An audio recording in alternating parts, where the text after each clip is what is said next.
Oke, tema kita hari ini berjudul Saul oh Saul. Ya, Saul oh Saul. Ini adalah ekspresi yang saya rasakan waktu saya meneliti firman ini. Saul oh Saul ini mungkin seperti sesuatu yang rasanya kalau kita ngomong aduh Saul oh Saul atau surdi oh surdi gitu ya. Ini bukan ekspresi yang mungkin sesuatu yang baik. Tapi sebuah ekspresi yang karena terlalu keterlaluan. Ya, jadi sampai jadi Saul oh Saul. Jadi kita pun kalau kita nggak punya iman yang baik di hadapan Tuhan, Tuhan akan bisa bilang kita mungkin surdi oh surdi. Coba saudara sekarang bilang, mungkin sebut nama saudara dengan kata misalnya Erna oh Erna, Beman oh Beman gitu ya. Mungkin Tuhan akan ngomong gitu kalau kita nggak punya iman yang sungguh-sungguh di hadapan Tuhan ya. Saking kebangetannya ya. Jadi kita lihat sekarang, kenapa saya bilang Saul oh Saul, ekspresi saya waktu mempelajari ini. Aduh kebangetan banget nih Saul. Ya, dan kita pun bisa seperti ini. 1 Samuel 15, 17, 23 saya baca. Sesudah itu berkatalah Samuel, bukankah engkau walaupun engkau kecil pada pemandanganmu sendiri, telah menjadi kepala atas suku-suku Israel, dan bukankah Tuhan telah mengurapi engkau menjadi raja atas Israel? Tuhan telah menyuruh engkau pergi dengan pesan, pergilah, tumpaslah orang-orang berdosa itu, yakni orang Amalek. Berperanglah melawan mereka sampai engkau membinasakan mereka. 19. Mengapa engkau tidak mendengarkan suara Tuhan? Mengapa engkau mengambil jaran dan melakukan apa yang jahat di mata Tuhan? Lalu kata Saul kepada Samuel, aku memang mendengarkan suara Tuhan dan mengikuti jalan yang telah disuruh Tuhan kepadaku. Dan aku membawa Agag, raja orang Amalek. Tetapi orang Amalek itu sendiri telah kutumpas. 21. Tetapi rakyat mengambil dari jaran itu kambing domba dan lembu-lembu terbaik dari yang dikhususkan untuk ditumpas itu untuk mempersembahkan korban kepada Tuhan Allahmu di Gilgal. Tetapi jawab Samuel, apakah Tuhan itu berkenan kepada korban bakaran dan korban sembilan sama seperti kepada mendengarkan suara Tuhan? Sesungguhnya mendengarkan lebih baik daripada korban sembilan, memperhatikan lebih baik daripada lemak domba-domba jantan. 23. Sebab pendurhakaan adalah sama seperti dosa bertenung dan kedegilan adalah sama seperti menyembah berhala dan terafim. Karena engkau telah menolak firman Tuhan, maka ia telah menolak engkau sebagai raja. Demikianlah firman Tuhan. Amin. Haleluya. Jadi saudara, Raja Saul adalah raja pertama Israel. Sekali lagi, Raja Saul adalah raja pertamanya Israel. Dia adalah raja yang menggantikan kepemimpinan Nabi Samuel. Sebelumnya Nabi Samuel yang in charge. Sebelumnya Nabi Samuel adalah pemimpin yang memimpin bangsa Israel. Jadi Raja Saul menjadi raja yang pertama di Israel tahun 1050 sebelum Masehi sampai tahun 1010 sebelum Masehi. Jadi total dia memerintah Israel selama 40 tahun. Dan dalam ayat referensi kita bisa melihat bahwa ketidaktaatan Raja Saul, ya, akibat ketidaktaatan dia, apa yang terjadi? Maka Raja Saul, kita lihat tadi di akhir ditolak oleh Tuhan. Dan dia dibunuh secara tragis. Itu akhir hidup dia. Sesuai catatan 1 Samuel 15:23, ya, kita baca, karena engkau telah menolak firman Tuhan, maka ia telah menolak engkau sebagai raja. Jadi saudara, kita lihat lagi di 1 Samuel 15:26 dikatakan, aku tidak akan kembali bersama-sama engkau. Samuel katakan begitu sama Saul. Sebab engkau telah menolak firman Tuhan, sebab itu Tuhan telah menolak engkau sebagai raja atas Israel. Minggu lalu di tema Daud dan Goliat, kita udah belajar. Kita sempat singgung bahwa selama zaman kepemimpinan Nabi Samuel, Tuhan tangannya menjaga dan melindungi wilayah Israel. Tetapi sejak Saul jadi raja, Tuhan angkat tangannya. Terus minggu lalu saya sempat katakan bahwa itu pasti ada dosa, ada sebab kenapa Tuhan angkat tangan. Karena ada dosa yang dilakukan Raja Saul dan rakyat Israel. Sehingga Tuhan angkat tangan perlindungannya di tengah-tengah Israel sejak Saul menjadi raja. Dan 1 Samuel 7:13 kita baca, 1 Samuel 7:13b, tangan Tuhan melawan Filistin seumur hidup Samuel. Ya, minggu lalu kita udah bahas. Jadi selama Samuel menjadi pemimpin bangsa Israel, tangan Tuhan sendiri yang lawan bangsa Filistin. Tapi sejak Saul naik jadi raja, Tuhan lepas tangannya, lepas perlindungannya buat bangsa Israel. Maka saudara, ada sebab pasti yang dilakukan oleh Saul. Nah itu yang kita akan pelajari. Dosa apa yang dia lakukan sampai Tuhan melepas perlindungannya buat bangsa Israel. Itu sebabnya saudara, kita harus memeriksa diri kita. Saudara, jika ada sesuatu yang terjadi dalam hidup kita, ya, kita harus memeriksa diri kita apakah ada dosa. Ya. Jadi orang yang mengalami masalah dalam hidup dia bisa dua. Karena ada dosa. Ya. Karena ada dosa, maka Tuhan izinkan Filistin atau Goliat datang untuk hari ini menyerang saudara. Ya, Goliat adalah gambaran, Filistin, Goliat adalah gambaran iblis dan setan. Tetapi saudara, ada juga sebab yang kedua, saudara bisa juga diserang sama setan, diserang sama iblis, karena saudara terlalu sungguh-sungguh di dalam Tuhan. Seperti Ayub. Saudara akan dicobai oleh iblis. Kenapa? Karena saudara terlalu sungguh-sungguh. Saudara mau dijatuhkan. Karena saudara kalau nggak dijatuhkan, saudara ini bisa berbahaya buat pekerjaan Tuhan. Jadi setan, iblis akan berusaha menghancurkan saudara, supaya saudara jangan membantu Tuhan untuk menyelesaikan misinya di dunia ini. Ada banyak badai dalam hidup ini yang saya dihempaskan. Ya, waktu saya mau melayani Tuhan sungguh-sungguh saudara. Banyak sekali hal-hal yang membuat saya bisa mempertanyakan Tuhan, bisa kecewa sama Tuhan. Ya. Saya nggak tahu saudara kalau ngalamin badai ini saudara masih mau bertahan nggak? Datang gereja nggak masih? Mau melayani Tuhan nggak masih saudara? Saya nggak tahu. Apakah mau? Ya, 27 tahun saya lihat banyak sekali badai, banyak sekali serangan setan yang saya alami, saya harus hadapi. Waktu saya melayani Tuhan saudara, setiap kali saya pergi pelayanan saudara, itu nggak selalu mulus happy ending. Tapi selalu saya udah tahu ujung happy ending. Saya pergi ke Jepang, melayani di Jepang. Saya melayani di Belanda, melayani di Finlandia, melayani di Australia. Melayani bahkan di pedalaman Kalimantan. Awalnya tidak happy ending, saudara harus tahu. Banyak setan-setannya yang berusaha hari ini menggagalkan pekerjaan Tuhan. Tapi di akhir sesi, di akhir sebuah pelayanan itu selalu happy ending. Selalu happy ending. Jadi setiap kali kalau saya lihat pelayanan tidak ideal, saya tidak pernah akan bergeming. Ya, kalaupun banyak musuh, banyak orang tidak suka, saya tidak takut. Saya percaya pasti akan happy ending pada akhir. Pada akhirnya kuasa Tuhan pasti akan bekerja. Ya, saya pernah bawa grup ya ke Yerusalem. Saudara, mereka grup dapat bonus grup untuk pergi ke Yerusalem. Ya, saudara bayangin mereka pergi dengan kondisi nggak ada yang mau pergi buat ziarah rohani sebenarnya. Mereka pergi karena dibayarin perusahaan, karena dapat bonus. Mereka harus pergi. Mereka nggak ada ngumpulin duit susah-susah seperti orang Islam umroh atau naik haji. Mereka dapat bonus buat pergi ke Yerusalem buat Holy Land. Jadi mereka pergi nggak ada yang rohani sebenarnya. Nggak ada pergi dengan niatan rohani sebenarnya. Mau jalan-jalan sebenarnya. Terus kemudian diundang sebenarnya bukan saya. Teman gembala satu lagi teman saya. Teman saya aja nggak mau kasih ke saya. Tapi di akhir cerita orang bayangin saudara saya datang orang lihatnya kayak siapa sih lu? Tapi saya tahu di situ nubuatan Tuhan. Pernyataan kuasa Tuhan. Impartasi Roh Kudus. Itu luar biasa lawatan Tuhan di situ. Dari orang yang tadi dingin. Mereka tiba-tiba nurut sekali. Disuruh apa. Itu bos-bos gede loh. Income-nya ratusan juta. Suruh angkat kursi. Nurut saudara. Kenapa? Udah lihat kuasa Tuhan. Gak berani macam-macam. Betul? Baptisan kita gak tenggelam saudara. Cuma disentuh tumbang itu di air sungai Yordan. Jadi saudara harus tahu itu kondisinya. Gak ideal saudara. Mama saya kena cancer. Ya, so bisa bayangin banyak badai yang harus hadapi saudara. Ya, dan ini terus menerus banyak hal terjadi. Saya gak tahu saudara mau gak ngadepin itu ikut Tuhan. Tapi semakin dekat sama Tuhan, semakin badai akan besar, saudara. Percayalah. Tapi hari ini mata saya terus memandang kepada matahari. Sama seperti burung Raja Wali yang hanya lihat matahari. Karena hanya burung Raja Wali yang bisa lihat matahari. Saya akan terus mata saya melihat Tuhan. Mungkin di belakang saya iblis gebukin saya gitu ya. Jatuh-jatuhin saya terus. Tapi saya akan terus lihat Tuhan. Sampai saya pergi ke sorga. Melakukan pekerjaannya. Amin. Sampai saya serupa dengan Yesus. Saya nggak akan peduli lagi sama sikap manusia. Saya hanya lihat kepada Yesus. Saya hanya respon kepada Yesus. Amin. Ya. Jadi karena Saul berdosa, Tuhan panggil Nabi Samuel. Ya, dia minta dia untuk mengurapi Daud menjadi raja berikutnya. 1 Samuel 16 ayat 1. Berkatalah Tuhan kepada Samuel, sampai berapa lama engkau akan berduka cita karena Saul? Bukankah ia telah kutolak sebagai raja atas Israel? Isilah tabung tandukmu dan minyak dan pergilah. Aku mengutusmu kepada Isai orang Bethlehem itu sebab telah kupilih seorang anak laki-laki yang menjadi raja. Maka Daud diurapi sebagai raja dan ayat ini kita bisa buat kesimpulan bahwa jika kita tidak taat pada firman Allah, ini kesimpulan ya, maka itu adalah dosa menolak Allah.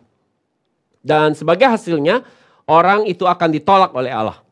Dan itu yang Alkitab ingatkan sama kita hari ini. Di dalam kehidupan iman kita, jika kita tidak taat pada firman Tuhan, maka kita akan diperhitungkan telah menolak Allah. Maka sebagai hasilnya Tuhan pun akan menolak kita. Contohnya apa? Di Taman Eden, di Kejadian 2:17 Tuhan kasih tahu jangan apa? Jangan makan pohon pengetahuan baik dan jahat. Pada hari mereka makan mereka pasti mati. Tetapi Adam dan Hawa mereka nggak bisa taat firman, hasilnya apa? Mereka menolak firman Tuhan, maka hasilnya apa? Maka Tuhan menolak mereka. Dan hasilnya apa? Mereka diusir dari Taman Eden. Mereka diusir dari hadirat Allah. Jadi ketika saudara tidak taat firman, saudara akan keluar dari coveringnya Tuhan. Jadi apa perintah yang tidak Saul taati? Sehingga mengakibatkan dia ditolak Tuhan. Jadi poin pertama saudara perintah atau firman tegas Allah untuk Saul.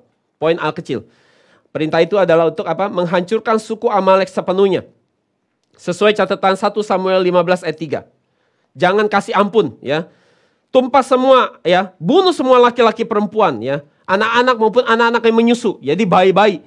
Lembu-lembu ya, domba, unta ya maupun keledai, bunuh semua. Nggak ada yang disisain, pokoknya semua nggak ada yang hidup. Semua yang ada hubungan sama orang Amalek, semua yang bernafas harus habis, harus dibinasakan. Jadi ini perintah yang Tuhan berikan. Jadi kalau saudara lihat firman ini kelihatannya sangat kejam. Betul nggak? Kalau orang dewasa oke lah. Tapi kalau bayi yang masih menyusui itu dibunuh. Saudara salah apa bayi? Ya, kelihatannya kejam sekali Tuhan. Ya kan? Saudara kalau punya anak yang masih bayi. Ini Roswell ya. Roswell anaknya masih bayi Roswell ya. Ya, senang sekali kan. Kalau Roswell pulang kerja ya kan capek. Terus Roswell anaknya senyum-senyum sama Roswell. Hatinya langsung luluh ya. Capeknya langsung rontok. Ya, jadi langsung terhibur. Jadi saya bisa bayangin kalau seorang bayi yang polos. Tuhan perintahkan hari ini untuk bunuh saudara. Mungkin kita akan lihat di perintah yang sangat kejam. Ya kan? Betul nggak saudara? Kejam sekali rasanya. Jadi poin B kecil. Apa maksudnya perintah ini? Kenapa Tuhan punya perintah yang sekejam ini? Poin B kecil bahwa perintah Allah adalah perintah untuk mengingatkan kita kepada peristiwa yang terjadi di masa lalu. Perintah Allah adalah perintah untuk mengingatkan kita kepada hal yang terjadi di masa lalu. Sesuatu yang sudah terjadi di masa lalu. Sebagai manusia, kita kadang bisa mudah lupa, saudara. Tetapi Allah tidak pernah lupa. Dia mengingat tentang apa yang terjadi di masa lalu. Apalagi kalau dosa itu berhubungan dengan dosa yang menghalangi rencana ataupun kehendak Allah buat pekerjaannya di dunia ini. Tuhan akan marah sekali. Itu sebabnya saudara, kiranya kita jangan jadi tokoh-tokoh yang dipakai setan iblis untuk menghalang-halangi rencana Tuhan. Sebaliknya kita menjadi pribadi yang boleh menggenapi kehendak Allah, mempercepat kedatangan Yesus kedua kali lewat hidup kita. Tuhan pasti mengampuni dan melupakan dosa kita. Ya, Dia Allah yang kasih. Sebesar apapun dosa kita, Dia pasti ampuni. Dan itu benar. Tetapi kalau kita menjadi pribadi yang menghalangi pekerjaan Tuhan, meskipun Tuhan itu maha kasih, meskipun Tuhan itu maha mengampuni saudara, tapi kalau kita menghalangi atau coba melawan apa yang sudah dipredestinasikan Tuhan, apa yang sudah ditetapkan Tuhan, apa yang mau Dia lakukan, maka kita akan berurusan sama Dia. Dia akan mengingat dosa yang seperti itu. 1 Samuel 15 ayat 2 kita baca, beginilah firman Tuhan semesta alam, aku akan membalas apa yang dilakukan orang Amalek kepada orang Israel. Karena orang Amalek menghalang-halangi mereka. Perhatikan, menghalang-halangi mereka ketika orang Israel pergi dari Mesir.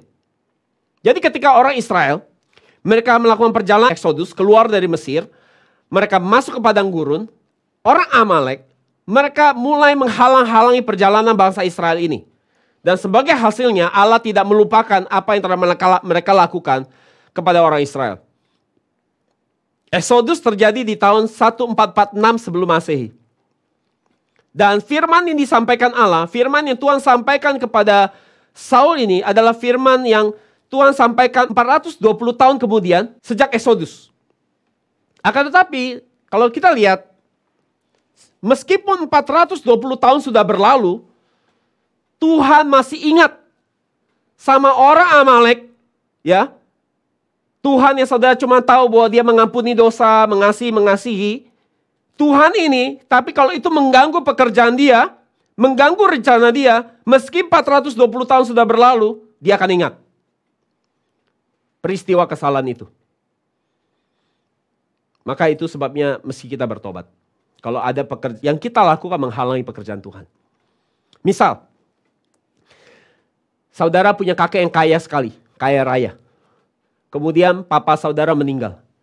Ya, cuma 2 saudara. Kemudian paman saudara secara serakah diam-diam dia pindahin semua harta kekayaan keluarga, pabrik, rumah, ya, semua aset, semua dipindahkan atas nama dia. Sejak papa saudara meninggal. Dan akhirnya paman saudara menguasai seluruh harta dari kakek saudara yang kaya raya. Dan saudara ini ya jatuh miskin sejak hari itu. Karena secara legal dia udah rubah semua akta notaris. Saudara jatuh miskin. Mama saudara single parent. Mama saudara harus kerja jadi buruh pabrik. Ya, saudara hidup mau sekolah gak ada uang sekolah. Mau kuliah susah kuliah. Susah gak ada uang mau kuliah. Saudara hidup di rumah yang jelek sekali. Padahal tadinya saudara mungkin cukup berada. Makan minum cukup semua.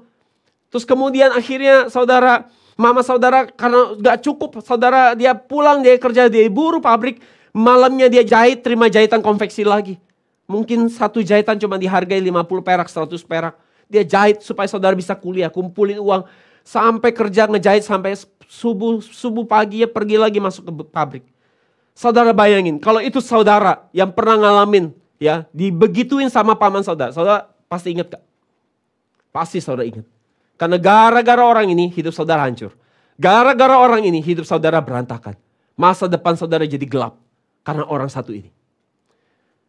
Tetapi seturut saudara punya anak. Seturut anak saudara punya anak lagi. Generasi berikut-berikutnya yang datang, mereka sudah melupakan peristiwa ini. Penderitaan yang saudara alami. Apalagi kalau beberapa ratus tahun sudah berlalu. Mereka generasi berikutnya akan lupa. Akan tetapi lihat di sini sekarang. Tuhan ada Tuhan yang berkuasa atas ruang dan waktu. Meski 400 tahun sudah berlalu, meski manusia sudah lupa, Allah yang hidup, dia tidak akan melupakan itu.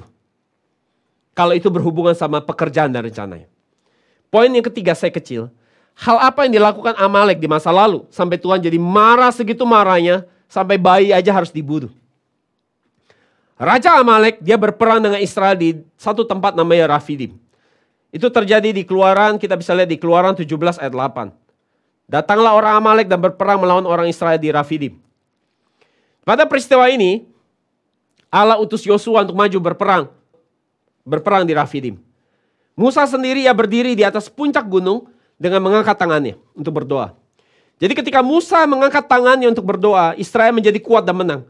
Tapi kalau perangnya cukup lama, Musa mulai pegel tangannya, dia mulai turunin tangannya. Dan waktu dia turunin tangannya, Amalek jadi lebih kuat dan Israel jadi kalah. Jadi Musa harus memastikan tangannya terangkat terus supaya bisa menang. Ya, sehingga Israel bisa mengalahkan Amalek ini. Dan saudara, itu sebabnya kita bisa belajar bahwa tangan doa saudara harus terus diangkat di hadapan Tuhan. Saudara menaikkan doa yang tidak berhenti supaya peperangan saudara bisa dimenangkan. Sehingga Tuhan memberi kekuatan buat saudara untuk bisa menang melawan setan dan iblis. Maka akhirnya saudara mereka menduduki Musa di pinggir batu yang besar, di tepi batu yang cukup besar. Harun dan Yosua menahan tangan Musa supaya mereka bisa menang dalam pertempuran. Keluaran 17 ayat 11. Dan terjadilah apabila Musa mengangkat tangannya lebih kuatlah Israel. Tetapi apabila ia menurunkan tangannya lebih kuatlah Amalek. Jadi saudara, asal tangan doa saudara terangkat, maka Amalek, setan iblis dalam hidup saudara pasti akan dikalahkan. Amin, haleluya. Keluaran 17 ayat 3. Demikianlah Yosua mengalahkan Amalek dan rakyatnya dengan mata pedang.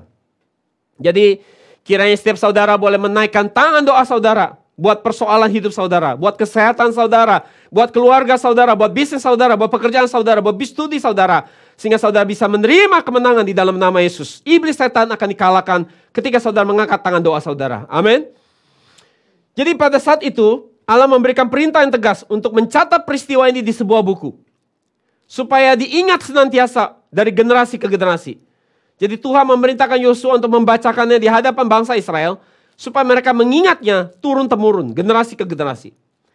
Keluaran 17 ayat 14, kemudian berfirmanlah Tuhan kepada Musa. Tuliskanlah semuanya ini dalam sebuah kitab sebagai tanda peringatan. Dan ingatkanlah ke telinga Yosua bahwa aku akan menghapuskan sama sekali ingatan kepada Amalek dari kolong langit.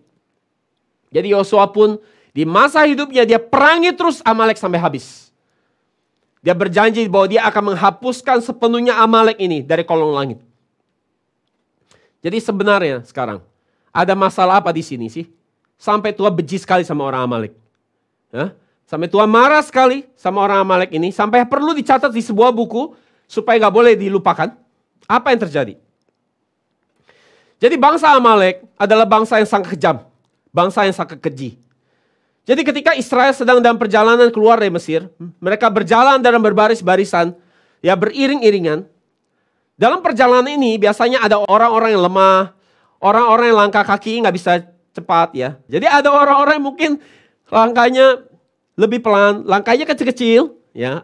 Siapa orang yang langkahnya kecil-kecil? Anak kecil, ya kan? Langkahnya kecil-kecil, ya kan anak kecil kakinya pendek-pendek, langkahnya kecil-kecil. Kemudian siapa lagi yang langkahnya pelan? Orang sakit, orang yang lagi sakit gak bisa jalan cepat. Siapa lagi yang jalannya gak bisa cepat? Ibu-ibu yang lagi hamil besar, gak bisa jalan cepat-cepat.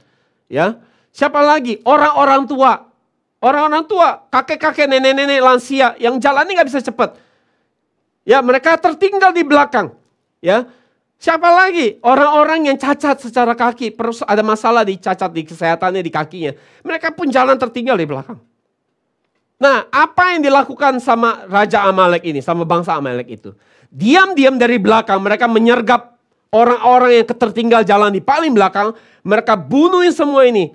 Anak-anak kecil, ibu-ibu yang masih mengandung bayi, ya, lansia, orang-orang yang cacat, orang-orang yang lemah, ya, orang-orang tua, anak-anak kecil, mereka bunuh itu semua. Jadi saudara perhatikan, Tuhan mengingat orang-orang yang lemah. Tuhan memperhatikan orang-orang yang tertinggal di belakang.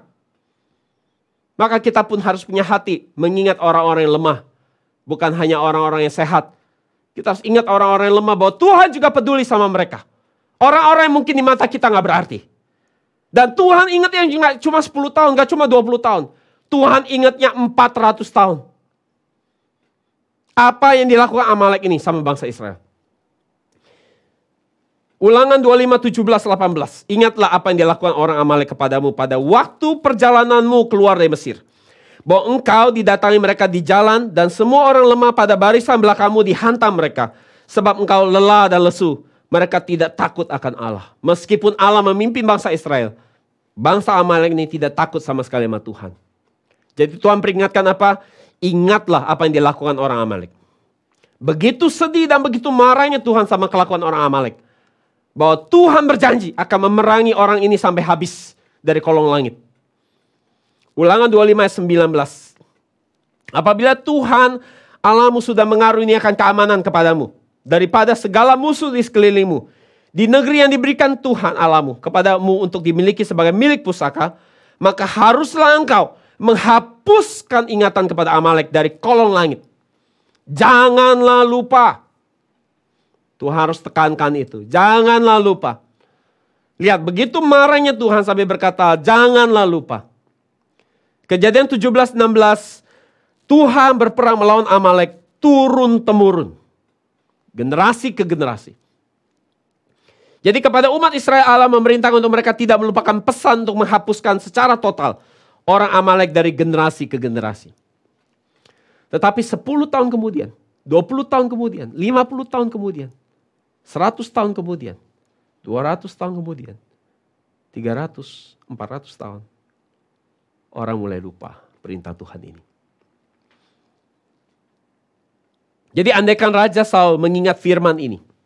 Andaikan ia benar-benar mengukir firman ini di hatinya. Yang terdalam. Maka ia akan mematuhi firman Tuhan ini dengan sempurna dan sepenuhnya. Ia akan sangat mengadopsi hati Allah seperti Yosua mengadopsi hatinya Tuhan. Maka dia pun bisa punya keseriusan yang sama melihat firman ini dengan memusnahkan orang Amalek. Jangan sampai ada yang tersisa. Tetapi Saul, dia melupakan perintah yang disampaikan Tuhan 400 tahun yang lalu. Bahkan setelah Tuhan sudah ingatkan dia sekali lagi sebelum perang, ya. Artinya Tuhan sangat serius loh. Oke lah, dia lupa sama 400 tahun yang Tuhan ngomong sama Yosua dan Musa. Tapi sebelum dia itu, dia juga udah dikasih tahu. Ingat, ini perintah yang serius. Saul juga udah dikasih tahu. Musnahkan semua orang Amalek. Musnahkan semua milik mereka. Itu sama seperti kalau saudara punya bos, ya. Bos saudara kasih perintah sama saudara. Saudara masuk ke kantor bos. Ya bos, ada apa? Bos bilang, kamu ingat ya, kamu harus lakukan ini. 1, 2, 3. Persis sama seperti yang saya minta. Kalau enggak perusahaan kita akan rugi. Siap bos, saudara bilang. Waktu saudara mau keluar dari ruangan, bos saudara panggil lagi. Tunggu sini. Saudara, ya bos. Ingat ya. 1, 2, 3 ini jangan miss. Sedikit pun gak boleh miss. Siap bos, saudara gak mantap bilang. Tapi kenyataannya saudara lakukan hanya 1, 2, 3 saudara gak lakukan. Akhirnya perusahaan saudara rugi miliaran rupiah. Kira-kira saudara masih dipertahankan ya karyawan? Biarpun saudara direktur, saudara pun pasti dipecat di situ. Jadi seperti ini. Jadi kalau sampai Tuhan ngomong sampai 2 kali. Udah ngomong 400 tahun lalu. Ngomong lagi sama Saul. Artinya Tuhan serius sama yang ini. Jangan sampai dianggap remeh. Jangan direndahkan, jadi diremehkan firman perintah ini. Jadi seperti ini Saul tidak taat perintah Tuhan. Tidak taat firman Tuhan. Poin 2 besar. Saul hanya pura-pura mentaati firman Allah. Saul hanya berpura-pura mentaati firman Allah. Ini core ceritanya, ini intisari ceritanya. Tentang ketaatan pura-pura. Jadi Allah kasih perintah ke Saul, 1 Samuel 15:3. Jadi pergilah sekarang, kalahkan orang Amalek, tumpaslah segala yang ada padanya. Jangan ada belas kasihan kepadanya. Bunuhlah semuanya, laki-laki maupun perempuan, kanak-kanak maupun anak-anak yang menyusu, lembu maupun domba, unta maupun keledai. Sebaliknya, apa yang dilakukan Saul? Sehingga dia diperhitungkan sebagai orang yang tidak taat perintah Allah. Poin A kecil. Saul sebaliknya menyelamatkan Agag, raja Amalek. Raja Agag adalah raja orang Amalek. Perintah Allah bunuh semua. Kalau perintah Allah sampai bunuh bayi, apalagi si Agag, raja Amalek ini. Bayi aja dibunuh, apalagi Agag. Tetapi saudara, Saul malah menawan Agag, mengasihani nyawanya, membiarkan dia hidup.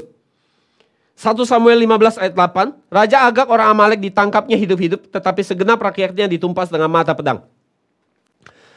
Jadi Allah sudah sangat tegas berkata, bunuh semua. Tetapi dia selamatkan Raja Amalek ini. Jadi Allah menjadi sangat murka sekarang. Allah tidak bisa berharap banyak lagi sama Saul. Saul gak bisa jadi representatif Allah lagi. Maka Allah perintahkan Samuel untuk bunuh si Agag ini. 1 Samuel 15:30. Sesudah itu Samuel mencincang Agag di hadapan Tuhan di Gilgal. Sebegitu marahnya Tuhan sampai bukan hanya ditebas, tapi dicincang si Agag ini di hadapan Tuhan. Poin B kecil, Saul menyisihkan semua binatang yang baik. Ini pelanggaran dia. Jadi satu, dia mengasihani nyawa si Agag. Kedua, dia menyisihkan semua binatang yang baik. Gak dibunuh sama dia. Allah sudah berkata hancurkan semua yang berharga yang ada hubungan sama orang Amalek. Tetapi dia malah membiarkan yang baik. Barang-barang yang bagus dia biarkan, nggak dihancurkan. Menurut saudara kenapa? Kenapa nggak dihancurin? Serakah, oke. Karena serakah. Yang lain? Kasihan kenapa? Kasihan sama Agag, oke. Humanisme. Kenapa? Karena sayang. Sayang sama harta benda yang bagus ini kalau dimustain. Ya. Jadi saudara, Saul mau ambil harta ini buat dirinya sendiri. Jadi orang yang seperti ini, apakah dia bisa kerja buat Tuhan? Kalau dia sendiri masih memikirkan egonya, masih memikirkan kepentingannya, memikirkan keuntungan dirinya sendiri. 1 Samuel 15:9, tetapi Saul dan rakyat itu menyelamatkan Agag dan kambing domba dan lembu-lembu yang terbaik, dan tambun pula anak domba dan segala yang berharga. Tidak mau mereka menumpas semuanya itu. Tetapi segala hewan yang tidak berharga dan yang buruk, itulah yang ditumpas mereka. Lihat, ini mata yang jahat, mata yang pandang bulu bisa lihat ini barang bagus, ini barang jelek. Ini mata yang lahiriah, ya. Secara kelihatan ini bagus, ya. Lihat ini mata yang jahat. Kalau kita punya mata yang jahat, ya, secara lahiriah kita akan mulai pandang bulu waktu menerapkan firman Tuhan. Ya kan? Betul gak? Kalau kita hari ini punya mata yang lahiriah, ya, kita akan sayang-sayang dengan apa yang kita punya. Kalau misalnya saudara lahiriah sekali, ya, nggak rohania.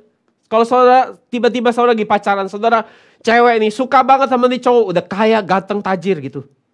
Ya, tiba-tiba ada suara saudara lagi doa, Tuhan apapun yang menjadi isi hatimu, bicaralah. Lalu Tuhan bilang, si Joni itu yang anak orang kaya itu bukan pasanganmu, tinggalkan.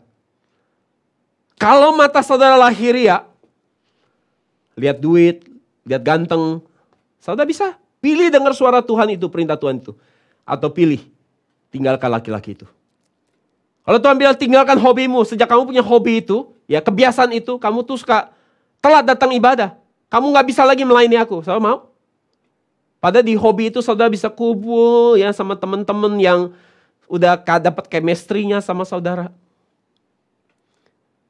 Tinggalkan komunitas lamamu yang kau rasa udah kayak keluarga di situ. Ikut firman, bertumbuh terus di dalam iman. Bertumbuh terus di dalam firman dan iman. Saudara mau? Nggak gampang. Kesungkanan, ikatan humanisme, kesungkanan kita sama manusia bisa bikin kita nggak mau tinggalin loh. Jadi saudara, untuk sesuatu yang tidak bisa dijual, mereka bunuh itu semua. Tetapi untuk sesuatu yang berharga, yang masih bagus, mereka simpan buat diri mereka. Jadi ini sama, kalau yang jelek kita kasih Tuhan aja. Tapi yang bagus-bagus kita simpan buat diri kita. Kita suka gitu kan? Barang-barang di rumah kita yang jelek kita sumbangin. Barang-barang yang jelek kita kasih buat pekerjaan Tuhan. Kita kasih buat gereja. Tetapi kalau yang bagus-bagus kita buat diri sendiri. Kalau beli barang buat Tuhan kita cari yang paling murah ya. Butuh speaker kita cari murah, speaker paling murah. Tapi kalau buat sound system di rumah kita bikin yang paling bagus. Kalau kita punya anak yang pintar, kita doain, kita harapin ini anak jadi orang kaya sukses supaya kita bisa nggak sia-sia gedein dia ini anak nih. Tapi kalau yang bodoh, ini anak kita sekolahin pendeta aja, biar kita kasih dia sama Tuhan, jadi pendeta. Hah? Betul apa benar? Ya tapi begitu kan ya kenyataannya ya. Bingung saya kalau mau kasih contoh yang real, saudara gak ada bayangan. Tapi kalau terlalu real nanti pikir kayak nyindir saudara. Padahal gak nyindir, saya lagi cerita kasus-kasus yang umumnya sih. Tapi kalau tersindir ya biasa mungkin benar kita begitu kali ya. Ya tapi ini supaya kita makin jelas memang begitu. Jadi Saul waktu ditegur, ia tidak mengatakan ia melakukannya. Tetapi dia bilang rakyat yang menyelamatkan binatang itu bukan salah aku. Rakyat yang mau. Jadi dia jadiin rakyat sebagai tameng bagi dirinya. Selain rakyat yang melakukannya, dia kasih alasan yang kelihatannya sangat baik, sangat rohani ya. Dia bilang bahwa binatang ini untuk dikasih sama Tuhan. Binatang yang masih bagus ini mau dikasih buat dipersembahkan buat Tuhan.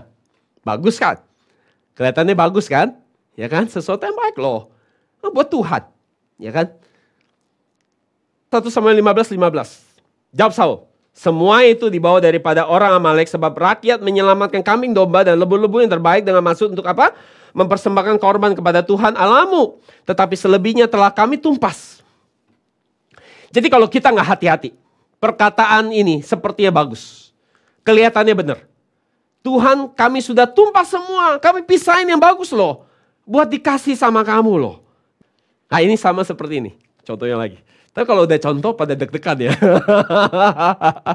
Karena kelihatan mulai mau nyinyir.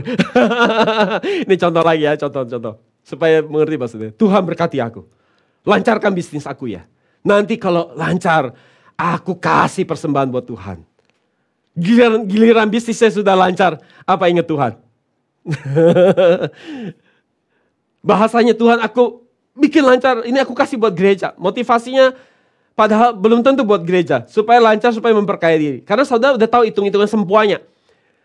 Kalau lancar, saudara dapat 90-nya loh. 10%-nya kasih Tuhan. Saudara udah tahu ini hitungan bisnis cuan gede. Ya kan? Kasih aku kelancaran. Ya. Tuhan sembuhkan aku. Kalau aku sembuh aku mau melayani Engkau. Kalau kita gak bisa ngaca saudara. Kita kelakuannya banyak seperti Saul. Melakukan sesuatu sepertinya kelihatan bagus. Kita bawa-bawa nama Tuhan. Tetapi kita ajak Tuhan transaksi bisnis. Tuhan lancarkan bisnis aku ya. Nanti kalau bisnis aku lancar, aku kasih uang buat kamu. Sedih kan? Memang Yesus gak cukup mati di kayu salib buat selamatkan saudara. Sampai saudara harus tawar-tawaran sama Tuhan, nego-nego uang sama Tuhan. Sedih sekali. Memang saudara gak berasa diselamatkan. Memang saudara gak tahu bahwa darah Yesus itu mahal. Sampai kasih saudara sorga, kasih keselamatan. Masih saudara mau tawar-tawar sama Tuhan, nego-nego bisnis sama Tuhan. Memang yang lagi butuh Tuhan dan saudara. Saudara gak mau kasih Tuhan gak apa-apa. Tuhan masih punya segudang anak di dunia ini. Yang mau kasih sama Tuhan. Betul gak? Tuhan anaknya bukan cuma saudara loh. Tuhan tuh punya anak banyak. Jadi kalau saudara bisa dikasih kesempatan memberi diri, memberikan uang saudara, memberikan hidup saudara. Itu mah hokinya saudara. Bisa lihat itu, peluang ya.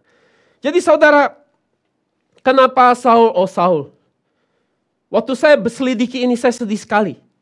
Kenapa? Karena manusia itu kadang-kadang suka kebangetan sama Tuhan. Kita suka coba-coba sama Tuhan. Kita sama Tuhan suka pura-pura. Ya, sayangnya cuma baru sampai pura-pura, belum serius. Masih bagus di mulut doang, di tindakannya belum.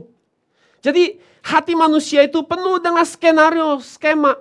Dipenuhi dengan kepalsuan, kepura-puraan. Bahkan di hadapan Tuhan yang tahu segala sesuatu, kita pun masih bisa PHP-in Tuhan. Janji-janji sama Tuhan. Tapi kita gak fulfill waktu Tuhan genapi. Kita punya hati gak bisa taat. Kita suka berontak sama firman. Tapi kita maunya kelihatan bagus di depan mata orang. Supaya apa? Supaya kelihatan rohani. Padahal kita nggak pernah ada berpihak sama Tuhan. Hati kita tidak pernah berusaha taat membela Tuhan. Kita hanya memakai bahasa-bahasa rohani untuk menutupi semua kebohongan, ketidaktaatan kita. Sama seperti Saul. Kita hanya memikirkan kesenangan diri kita sendiri. Tidak pernah memikirkan kesenangan Tuhan. Jadi hari ini, lewat firman hari ini, ada dua hal penting firman Tuhan yang harus kita taati turun-temurun. Generasi ke generasi. Ini kita nggak boleh lupa, dua hal ini yang penting dari firman hari ini. Supaya kita jangan ditolak Tuhan.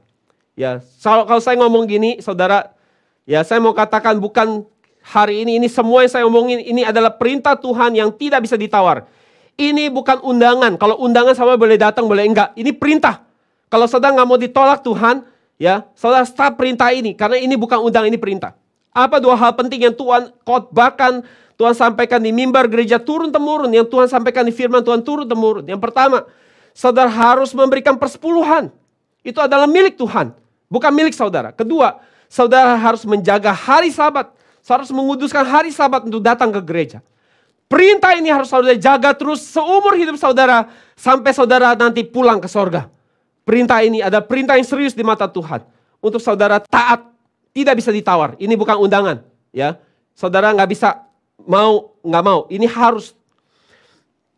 Tetapi kita bisa seperti Saul. Kita bisa pikir apa urusannya sama saya. Saya nggak peduli dengan perintah itu. Toh saya baik-baik aja, hidup saya baik-baik aja. Ya kan? Ya, karena belum tiba aja kesabaran Tuhan habis sama saudara. Tetapi setiap ketidaktaatan pasti membawa konsekuensi. Itu sebabnya saudara di sisa hidup saudara, kita mau terus menjaga firman dua ini. Sampai kita pergi ke sorga. Jangan kita seperti orang Kristen di luar sana yang gak punya firman. Mereka nganggap remeh dua perintah ini. Sambil menjaga perintah ini, kita mau pergi ke sorga. Mari kita taat hari ini buat perintah ini. Dan untuk menjaga dua hal ini, saudara sekali lagi, soal memberi persepuluhan, itu berkatnya buat saudara. Tuhan gak butuh uang saudara, percayalah. Saudara gak mau kasih pun, masih banyak anak Tuhan yang bisa committed sama ini. Menjaga hari Sabat itu buat keselamatan jiwa saudara sendiri. Bukan buat Tuhan sebenarnya. Jadi saudara, untuk menjaga dua hal ini, kita bisa pura-pura tidak tahu perintah ini. Harusnya setiap penghasilan kita persepuluhkan buat Tuhan. Dari gaji, dari bonus, dari aset kita yang terjual. Tetapi kita bisa pura-pura tidak tahu ada uang yang kita harus persepuluhkan sama Tuhan. Itu sebabnya Tuhan tidak pernah samakan dirinya sama apapun juga selain sama uang. Ukuran orang mengasihi Tuhan itu diukur dari uangnya. Dan saudara, kita bisa jadi orang yang pura-pura. Kita tahu gereja lagi mau onsite, kita tahu kita mau bangun gereja. Tapi kita bisa jadi orang yang hanya mau terima firman-Nya tapi pura-pura sama kebutuhan Tuhan-Nya. Yang Tuhan mau kita lakukan, bagian yang kita lakukan. Tapi saya juga berterima kasih tentunya buat setiap jemaat NJM yang sudah terlibat mendukung gereja onsite. Ya. Ada yang memberi sampai sakit memberinya. Ya, itu artinya saya memberi dengan terbaik. Dan Tuhan melihat hati saudara, itu ada respon saudara sama Tuhan. Ya, pengakuan Tuhan, penghargaan Tuhan datang kepada saudara. Ya, kiranya saudara tidak mengharapkan pengakuan saya tentunya. Tapi saudara harus lihat waktu saudara kasih itu. Saudara kasihnya bukan sama saya. Saudara kasih itu sama Tuhan. Yang saudara percaya memang ada dan hidup dalam hidup saudara. Amin. Dan saya tahu setiap orang kemampuannya beda-beda. Saudara bisa kasih hanya 10.000 rupiah bahkan. Kalau itu yang terbaik yang saudara bisa kasih. Kita lihat 1 Samuel 15:15. Sebab rakyat menyelamatkan kambing domba dan lembu-lembu yang terbaik dan masuk untuk mempersembahkan korban kepada Tuhan Allahmu. Mereka katakan, Tuhan, rakyat yang pisahkan binatang yang baik untuk dipersembahkan bagimu. Oke? Jadi Tuhan ini gak ada, kata Saul, ini gak ada hubungan sama saya. Ini rakyat yang punya urusan. Gak ada urusan sama aku. Jadi dengan berkata seperti ini, Saul memang gak pernah niat sebenarnya untuk taat sama firman sepenuhnya. 1 Samuel 15, 18, 19, kita baca 19. Mengapa engkau tidak mendengarkan suara Tuhan? Mengapa engkau mengambil jarahan dan melakukan apa yang jahat di mata Tuhan? Mengapa kamu mengambil jarahan? Apa yang sebenarnya terjadi di sini, kata ini? Artinya mereka, Saul, mata mereka langsung bergegas untuk mengambil jarahan itu. Artinya ketamakan dan keserakahan Saul untuk dia mau mengambil sesuatu yang bukan milik dia. Di hati Saul yang tamak, ia melihat sayang sekali hewan yang bagus ini yang bisa jadi duit, itu dibunuh. Jadi bagi Saul, uang itu yang penting. Bagi Tuhan, firman 400 tahun yang lalu itu yang lebih penting. Bagi Tuhan, yang punya segala sesuatu, uang gak penting. Buktinya Tuhan bisa berkati Daud jauh lebih kaya daripada Saul. Daud yang berkenan di hadapan Tuhan, dibuat kaya oleh Tuhan. Jadi Saul maupun meski udah raja, mentalnya kayak orang miskin. Lihat duit langsung, tamak. Jadi ciri orang miskin adalah orang yang berasa susah terus. Berasa kurang terus. Yaitu mental orang miskin, meskipun udah jadi raja seperti Saul. Terjemahan ESV dikatakan di sini, lalu mengapakah engkau tidak mendengarkan suara Tuhan? Mengapa kamu menerkam jarahan dan melakukan apa yang jahat di mata Tuhan? Jadi kata yang dipakai adalah menerkam. Menerkam jarahan. Jadi Saul setelah menang dalam peperangan melawan Amalek. Waktu dia menang, lagi mereka beres-beres selesai perang. Apa yang di pikiran dia dari jauh liatin? Dia udah liatin ini binatang-binatang yang bagus yang bisa jadi uang. Jadi waktu ada kesempatan dia terkam itu barang seperti milik dia sendiri. Padahal itu tidak boleh. Dia makan itu buat dirinya sendiri. Yakobus 1:15. Apabila keinginan itu telah dibuai, ia melahirkan dosa. Dan apabila dosa itu sudah matang, ia melahirkan maut. Jadi firman Allah, Alkitab Perjanjian Lama Perjanjian Baru. Bukan hanya ditaati sebagian. Hanya ditaati yang enak aja. Tapi kita harus taati semua. Bukan soal berkat saja. Bukan soal mujizat dan kesembuhan saja. Kita harus taat firman-firman semuanya. Bukan hanya enak dan menguntungkan kita. Tuhan menuntut ketaatan 100% taat kepadanya. Ada jemaat kita yang sharing firman NJM. Terus ada respon dari temannya yang di-sharing. So mau tahu kebanyakan orang dengan firman NJM atau teman-teman atau saudara yang sharing firman ini ke teman saudara, so tahu respon orang kebanyakan apa? Mereka akan bilang gini, memang ada, emang bagus sih. Tapi memang ada orang yang 100% bisa hidupi firman kayak gitu. Susah loh. Nggak ada loh yang bisa. Menurut saya, orang-orang setelah dengar firman yang murni ini, kemudian respon, memang ada yang bisa. Susah loh taat 100%. Ya misalnya gitu ya. Saudara, menurut saya orang-orang ini memang nggak niat taat 100%. Makanya responnya begitu. Kenapa saya bisa tahu gitu? Karena belum mulai aja bilang emang bisa. Nyoba aja belum. Nyoba melakukannya aja belum. Nyoba buat taatnya aja belum. Tapi udah bilangnya emang ada yang bisa. Emang ada yang mampu. Saya kasih tahu sama saudara. Asal saudara mau punya hati yang komit 100% sama firman Tuhan. Saudara nggak bisa. Tuhan akan lihat hatinya. Dan Tuhan akan bikin saudara bisa. Lewat banyak hal. Saudara akan dibikin bisa. Itulah namanya pekerjaan kasih karunia. Tapi kasih karunia Tuhan untuk bikin orang bisa 100% taat. Itu tidak akan bekerja. Kalau berangkatnya aja hatinya udah nanya gini. Emang bisa? Ya udah pasti gak bisa. Orang emang gak niat. Tuhan mana mau kerja di hati orang gak niat. Kalau emang ada niatnya, pasti ada jalannya. Jadi saudara, orang-orang yang bilang emang ada bisa, itu ada orang gak pernah di pihak Tuhan. Apakah mereka benar-benar mengasihi Tuhan? Enggak lah. Mereka hanya mengasihi diri sendiri. Mereka mikirin kesenangan Tuhan? Enggak. Mereka mikirin kesenangan mereka sendiri. Jadi saudara coba bayangin sekarang. Saudara lagi PDKT ya. Saudara udah punya istri, punya yang pasangan suami istri hari ini. Bayangin waktu saudara PDKT sama istri saudara. Atau saudara masih single, bayangin. Ya di sini bayangin kalau saudara laki-laki, saudara PDKT sama perempuan. Oke? Ya ini masa pacaran lah ya.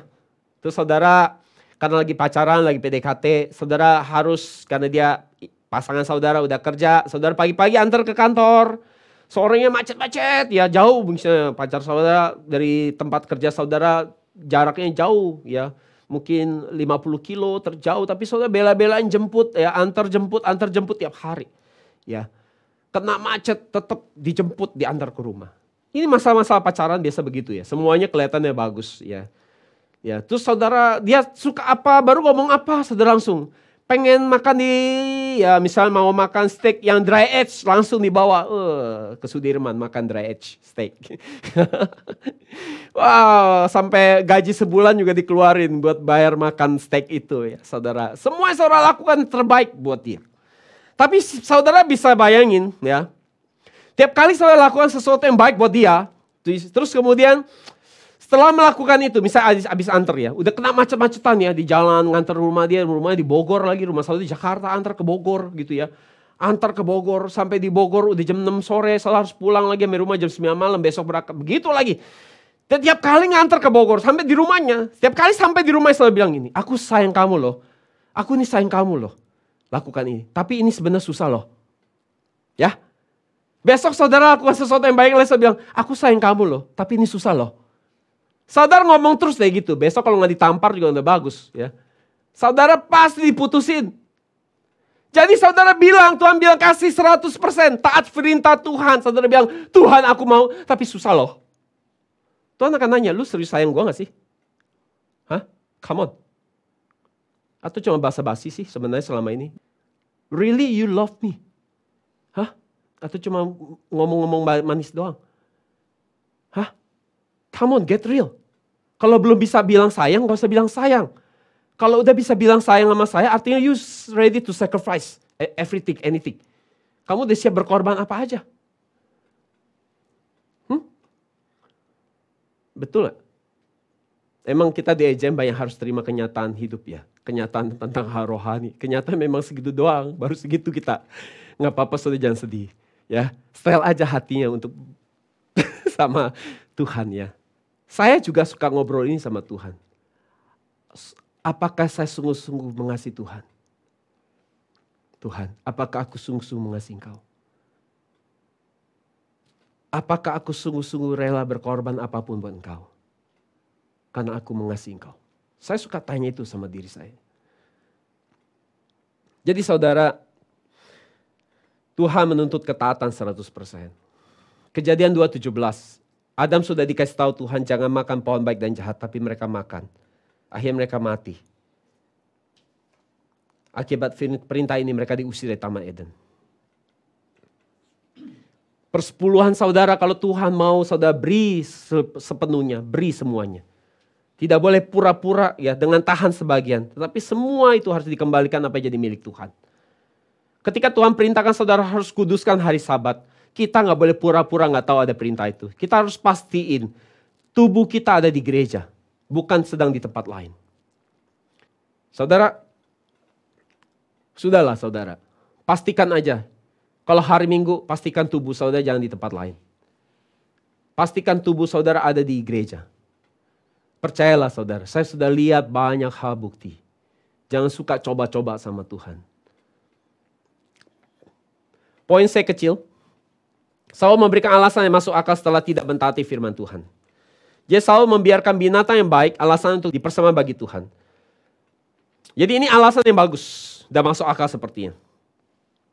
Kita perhatikan jawaban Saul ini, perhatikan baik-baik. Saul perhatikan baik-baik. 1 Samuel 15:21. Tetapi rakyat mengambil dari jaran itu kambing domba dan lembu-lembu yang terbaik dari yang dikhususkan untuk ditumpas itu, untuk mempersembahkan korban kepada Tuhan Allahmu di Gilgal. Saul pertemukan ada keanehan di sini. Saya lihat bagian akhir. Tuhan Allahmu. Tuhan Allahmu. Dalam arti ini, Saul mau berkata, ini adalah Tuhan Allahnya Nabi Samuel. Bukan tahu Tuhan Allah yang mengurapi Raja Saul. Jadi ini gak ada urusan nama saya. Urusan nama kamu, Nabi Samuel. Jadi saudara, bagi Raja Saul, Allah tidak ada hubungan sama dia. Dalam arti, Allah itu bukan siapa-siapanya dia. Dan ia menutupi kesalahannya sendiri dengan kasih alasan yang masuk akal. Ya, bahwa dia mau kasih itu buat Tuhan.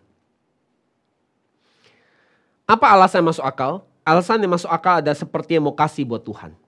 Tapi kalau kita lihat respon Nabi Samuel ayat 22. Apakah Tuhan berkenan kepada korban bakaran korban sembelihan?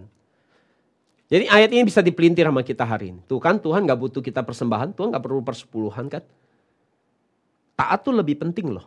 Daripada persepuluhan, daripada persembahan. Saudara hati-hati. Maksudnya di sini adalah bahwa Allah menolak persembahan persepuluhan yang diberikan oleh orang yang hatinya gak taat sama Tuhan, sebenarnya begitu. Karena kita bisa mempersembahkan korban persembahan dengan hati yang gak taat. Maksudnya apa? Hati yang tidak taat, hati yang tidak hormat. Hati yang gak rela ngasihnya. Hati yang bukan mengasihi Tuhan ngasihnya. Itu loh maksudnya. Bukan isu di persembahannya loh, tapi isu di hatinya. Tuhan gak mau terima korban persembahan diberikan dari hati yang tidak taat. Hati yang tidak menghormati Tuhan. Bagi Allah tidak ada yang lebih penting selain ketaatan mutlak pada firman-Nya. Tuhan tidak meminta ketaatan sebagian, kita harus pilih sebenarnya. Ketaatan yang sebagian diperhitungkan tidak taat. Ketaatan yang Tuhan minta ada ketaatan yang sepenuhnya 100%. Bagi Raja Saul yang tidak taat, ia telah ditolak oleh Allah. Adam yang tidak taat, ia telah diusir dari Taman Eden. Selalu akibat ketidaktaatan pasti ada konsekuensi. Dan kita gak boleh kasih alasan apapun, dalih apapun seperti yang masuk akal hanya untuk membenarkan ketidaktaatan kita. Kita tidak boleh jadi orang pura-pura mentaati firman Allah.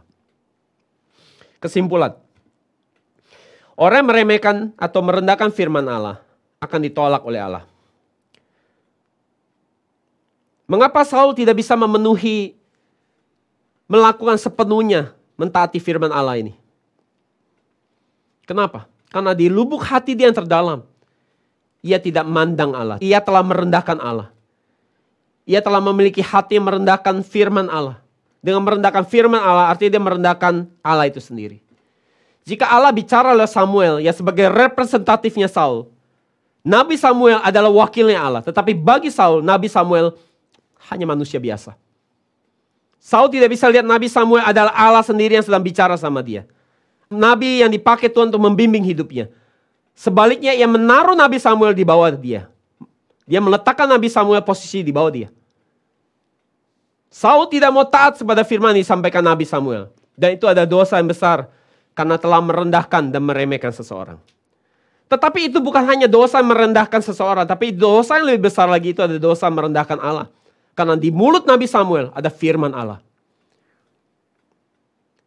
Waktu Nabi Samuel bicara atas nama Tuhan, dia hanya lihat itu hanya manusia biasa. Karena Nabi Samuel bicara tidak atas bicara dirinya. Dia sedang bicara menyaksikan, dia membawa kesaksian firman Allah, bukan menyaksikan kesaksian pribadinya. Ketika pendeta menyampaikan kesaksian firman, saudara bisa tolak perkataan itu. Saudara bisa bilang ini hanya manusia biasa. Tetapi sebenarnya Tuhanlah yang saudara tolak dan rendahkan. Amsal 14:21, mereka menghina sesamanya adalah pendosa-pendosa.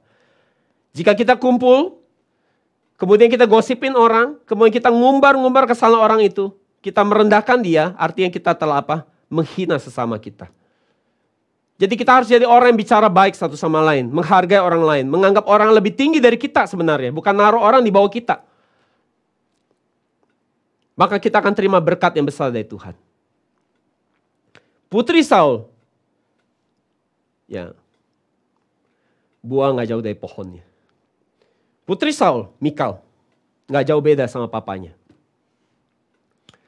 Ketika Daud membawa tabut Allah kembali, Daud sangat gembira sekali. Tetapi ini adalah contoh pasangan yang tidak sepadan. Di saat suami sangat mengasihi dan menghormati Tuhan, si istri bukan belajar mengadopsi hati suaminya.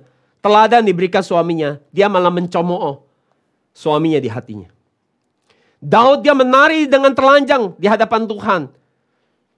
Begitu gembiranya, dia mengosongkan dirinya, begitu dia mengagumi Tuhan, begitu dia pengen memberi semua penghargaan yang kemuliaan terbaik buat Tuhan. Tetapi bagi Mikal dia lihat betapa sangat memalukan. Apakah seperti ini? Seorang raja bersikap. Dan dalam hatinya dia mulai merendahkan Daud. Ketika Daud kembali, ia bicara sama Daud dengan nada yang sinis dan sedikit nyindir. Dia bertanya, apakah kamu seorang raja? Apakah ini kelakuan raja? Lihat, orang yang suka menghina orang lain di hatinya adalah orang yang sombong. Mereka merasa diri mereka yang terbaik, menganggap diri lebih tinggi, dan menganggap orang lain lebih rendah dari dirinya. Dan menginjaknya.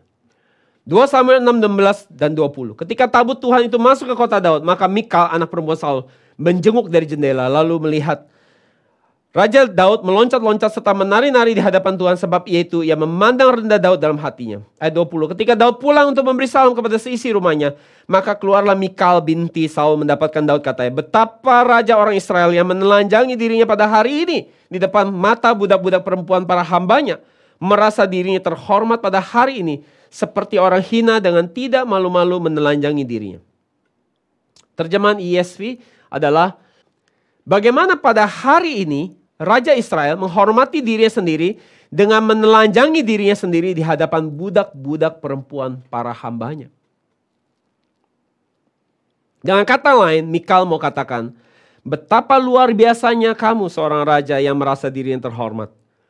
Memperlihatkan dirinya hanya seorang hina dengan tidak malu-malu menelanjangi dirinya.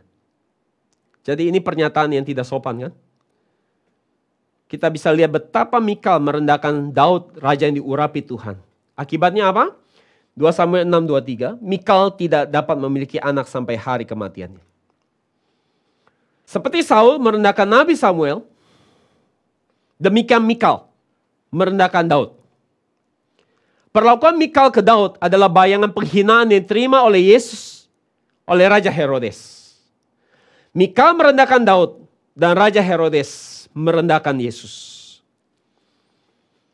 Allah telah datang ke dunia untuk menyelamatkan manusia. Tetapi bagi Herodes, Yesus hanya nampak seperti seorang pengemis yang hina. Karena Raja Herodes, raja yang jahat, menilai segala sesuatu secara lahiriah. Demikian ia mengejek Yesus. Yesus yang adalah Allah. Tetapi Herodes merendahkan dia. Saya bisa bayangin betapa hancurnya Yesus. Dia adalah Allah, diperlakukan hina oleh manusia. Saya ini Tuhan, mungkin Yesus bisa berkata begitu di hatinya. Tetapi raja ini memperlakukan saya seperti pengemis yang hina. Yesus menahan kesedihannya. Lukas 23 ayat 11. Maka mulailah Herodes dan pasukannya menista dan mengolok-olok dia.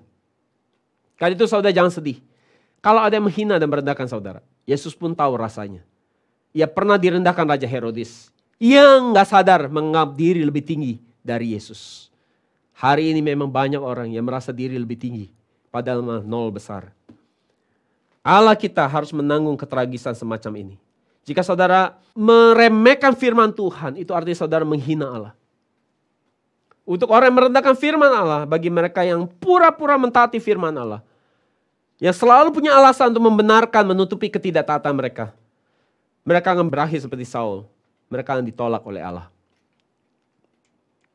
Oleh karena itu untuk sisa hidup kita di bumi, anak-anak kita, keluarga kita, hidup kita kiranya boleh jadi orang-orang yang hari ini taat pada firman Tuhan sepenuhnya.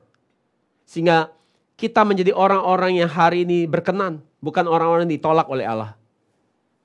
Karena ketika kita menolak firman, menolak perintah Allah, kita akan berakhir dengan sangat tragis.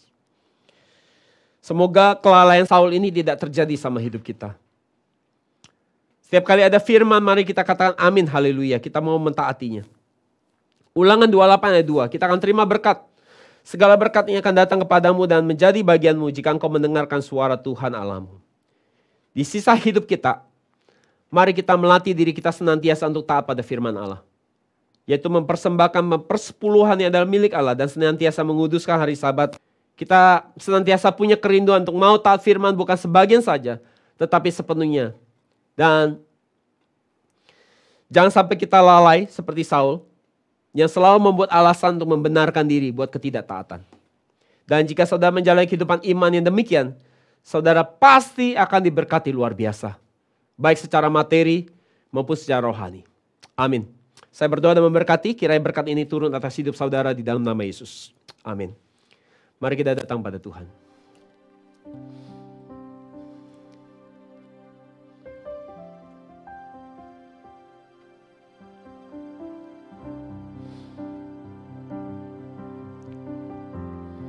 Tuhan, Engkau sudah bersusah payah membawa umat-Mu keluar dari Mesir.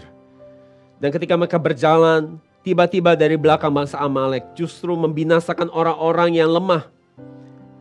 Dan Tuhan, Engkau sejak itu tidak berkenan kepada orang Amalek. Engkau mau memusnahkan mereka. Dan Saul kali ini hanya pura-pura taat. Dengan menolak firman Tuhan, dengan menolak mentaati firman Tuhan sepenuhnya. Karena itu Tuhan tolong kami, setiap kami. Kami bisa jadi orang yang lemah. Seperti Saul. Yang punya alasan yang kelihatan baik buat Tuhan. Tapi pada kenyataan itu hanya alasan untuk membenarkan pemberontakan kami terhadap firman Tuhan. Karena itu Tuhan, mendengar firman ini, tolong kami menjadi orang yang bisa mengaca sama firman-Mu. Tolong kami bisa jadi orang yang bisa bercermin pada firman-Mu. Untuk menemukan seberapa kondisi hati kami ini sama Tuhan. Karena itu Tuhan, tolong kami supaya kami bisa menjadi seperti Daud yang punya ketaatan yang mutlak. Seperti Nuh yang mempersiapkan Bahtera sepanjang umurnya dengan ketaatan yang mutlak. Ada banyak contoh-contoh di Alkitab orang-orang yang telah taat secara mutlak kepada pimpinan firman Tuhan. Kiranya kami boleh menjadi bagian nama-nama seperti mereka yang disebutkan di Alkitab. Tuhan, kadang waktu kami mendengar firman, kami suka punya hati yang meremehkan, merendahkan. Tolong kami supaya kami menghargai firman yang diberitakan oleh Engkau sendiri di atas bait suci-Mu. Bahwa kami boleh melihat bahwa setiap firman disampaikan adalah datang daripada-Mu sendiri Tuhan. Tolong kami supaya kami punya menaruh rasa hormat yang tinggi kepada firman Tuhan. Melebihi diri kami sendiri ketika firman Tuhan itu disampaikan. Tolong bawa kami menjadi pribadi yang menyadari setiap posisi kami masing-masing. Dan menganggap orang lain lebih penting dari diri kami. Sehingga kami boleh menjadi orang-orang yang hari ini berkenan di hadapan Tuhan. Dan hari ini jika ada di tengah-tengah kami yang sedang mengalami persoalan ekonomi, persoalan dengan pekerjaan kami, persoalan keluarga kami, maupun persoalan dengan sakit penyakit kami. Kiranya hari ini Tuhan, tangan-Mu yang berlumuran darah di kayu salib, kiranya setiap hal yang kami alami hari ini di dalam nama Yesus, kiranya Engkau yang setiap kami yang sakit, kami boleh disembuhkan. Setiap kami yang sedang bergumul dengan masalah ekonomi, Tuhan bukakan jalan supaya kami hari ini boleh jadi orang yang menerima berkat daripada Allah. Dan setiap kami ada persoalan dalam keluarga kami, Tuhan kiranya Engkau hadir dalam keluarga kami, sehingga Engkau melakukan pekerjaan yang hari ini memulihkan hubungan di dalam keluarga kami. Terima kasih Tuhan, kami mengucap syukur bahwa firman yang berharga ini. Dan hari ini Tuhan, kami juga membawa persembahan kami. Kiranya persembahan ini Engkau berkati sehingga membawa dampak yang kekal bagi pekerjaan-Mu. Baik hari ini di dalam dunia ini maupun hari ini buat hidup kami di dalam kekekalan. Terima kasih Bapa. Kami ucap syukur dalam meninggikan nama Yesus. Setiap kita yang mengasihi Tuhan, sama-sama kita katakan amin. Haleluya, beri kemuliaan buat Tuhan.